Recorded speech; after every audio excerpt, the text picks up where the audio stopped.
Bioskop Batanghari merupakan gedung yang dibangun oleh negara Belanda pada masa Niam. Bajubang begitu makmur ketika itu. Dibangun Niam pada dekade tahun 30-an. Batanghari merupakan nama bioskop di Komplek Pertamina Bajubang, menjadi satu di antara simbol kemajuan sekaligus kedikdayaan. Bajubang mendadak menjadi sentra ekonomi. Orang-orang luar berduyun-duyun merapat ke Bajubang pada masa itu. Bioskop Batanghari memutar film 3 kali dalam sepekan. Terutama film India adalah favoritnya kala itu. Batanghari rupanya bukan satu-satunya bioskop di Komplek Bajubang itu. Rupanya ada bioskop khusus untuk kalangan bos-bos. Tempatnya di rumah dinas pimpinan Pertamina. Orang-orang menyebutnya Gedongan. Lokasinya berada di ujung kaki bukit, persis di depan lapangan golf, kawasan elit Komplek Pertamina Bajubang. Di Gedongan itu tersedia alat pemutar film, layaknya Batanghari. Bahkan alat-alatnya jauh lebih canggih dan modern. Di zaman Niam, Gedongan adalah tempat permasuhan orang-orang Belanda. Budaya itu menurun hingga ke era Pertamina.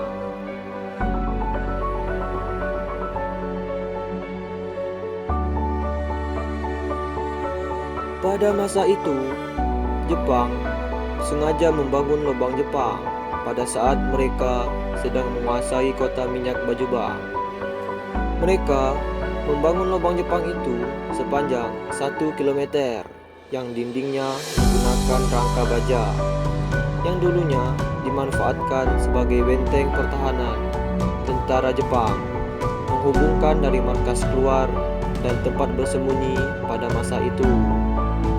Lubang Jepang tersebut juga dulunya merupakan suatu tempat untuk pembunuhan massal, namun belum sempat untuk digunakan, hanya untuk membunuh salah satu orang yang dianggap Jepang melawan, dan dengan cara dipenggal atau disentrum listrik.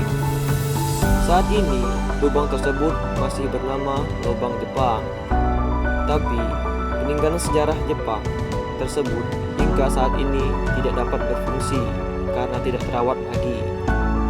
Lubang tersebut kini sudah tertimbun oleh tanah dan telah runtuh, serta akar-akar pohon banyak yang menembus dan menutupi gua, sehingga pintu masuk lubang Jepang tersebut sudah buntu dan tidak bisa dimasukin orang lagi dan terbengkalai. Tugu pahlawan Letnan Muda Sarniem dibuat untuk mengenang perjuangan para pahlawan Bajubang pada masa era kolonial. Tugu Letnan Muda Sarniem ini tidak jauh lokasinya dari lubang Jepang. Jadi, dahulu pada 29 Desember 1948 di kota Jambi, lebih dari 40 pesawat Belanda terdiri dari pesawat pemburu dan pesawat B-25 datang dan menyerang Jambi.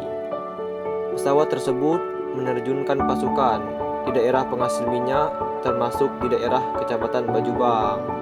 Berdasarkan perintah dari Wakil Presiden Republik Indonesia Dr. Andes Muhammad Hatta, pejuang Jambi bergerilya menghadapi musuh yang memilih peralatan lengkap.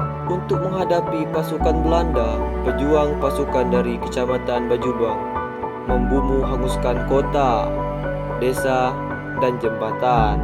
Sementara Belanda dengan segala cara melakukan tindakan brutal yang di luar pikiran pri kemanusiaan untuk mendapatkan tempat yang strategis.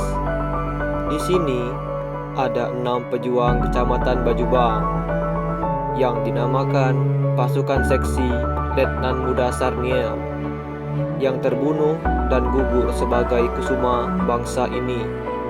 Mereka itu yang diantaranya Letnan Muda Sarniem, Ahmad Hussein, Kopral Rashidi, Kopral Umar, Nunung, dan Letu Surahma.